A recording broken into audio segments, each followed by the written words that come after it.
Hello everyone, this is Morgan Falk and this is my leadership development blog for week 3.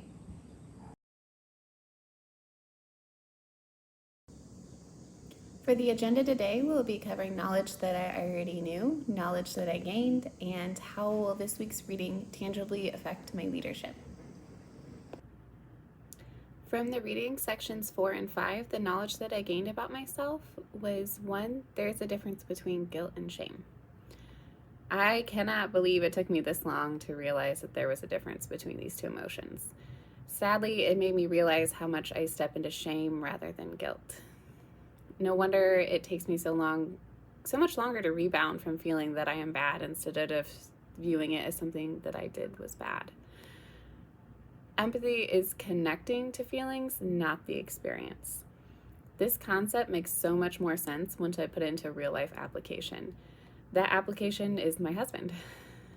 If I come to him with a problem, he now knows to ask, do you want a solution or do you want me to listen? We've had so many disconnections over my feelings not being seen as he overrides my story, telling me how he would handle the situation differently and giving advice and missing out on the emotions altogether. He will love that I use this example in video form. 3, the difference between sympathy and empathy. This is another one that I previously thought was synonymous. Instead, sympathy is feeling for someone, whereas empathy is feeling with others. This makes so much sense in how people respond to the emotion. I immediately scale down and brush off something if someone offers me sympathy. I don't need others to feel sorry for me. Now when someone just offers a, yeah, that sucks, I feel way better. And now I truly understand why.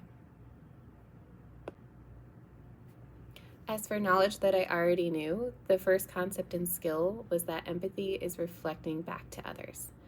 This was a skill that I was taught during conflict mediation. It was a wonderful class that I took as part of my major in sociology, where we worked on these skills. I very much remember sitting across from a partner while role-playing different scenarios. I'm hearing you saying that this. You said you were feeling this way. It was definitely a class I would recommend. The second is shame is the fear of disconnection from others. This is what I think of when I think of shame. What will others think about me? How will their opinions change once they know? It's a vicious spiral that only ends when I confront the shame as an exaggeration or unfounded, or when I share it with someone. However, that's the purpose of shame, isn't it? To keep us isolated. The last one is empathy is infinite. This I knew to be true. There's never too much empathy. Sympathy is really easy to overdo, but not true empathy. I once read a study that said if you simply sit with someone for a length of time just staring to their eyes, that you'll form a more intense bond. This is how I feel about empathy.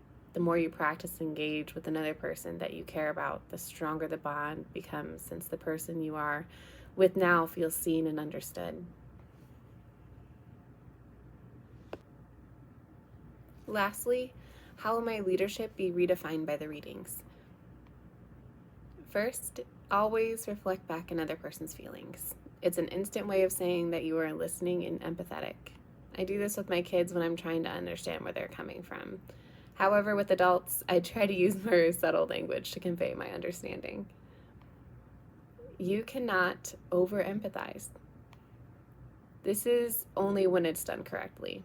Empathy and not sympathy. This looks like understanding then feeling sorry for someone. It's not possible to understand too much, right? Third is practice self-compassion. I think I'm going to put this in my mirror. I am my worst critic.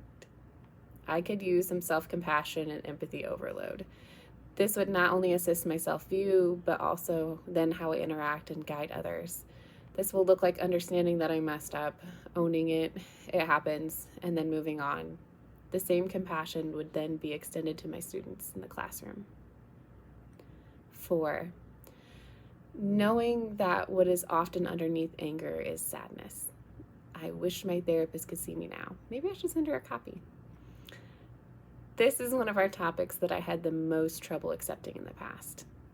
This is how I view anger responses now. That anger is serving a purpose, that it hides the soft underbelly of what's going on underneath, which is usually sadness and hurt.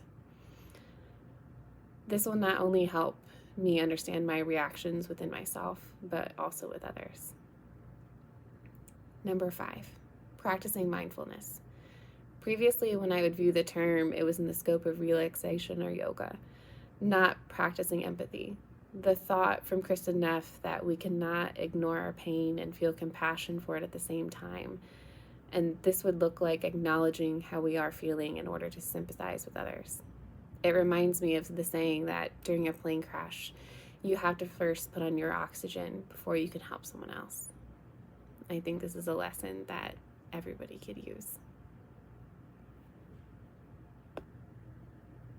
Thank you for joining me for week 3 of Brene Brown's Dare to Lead, and I'll see you guys next week.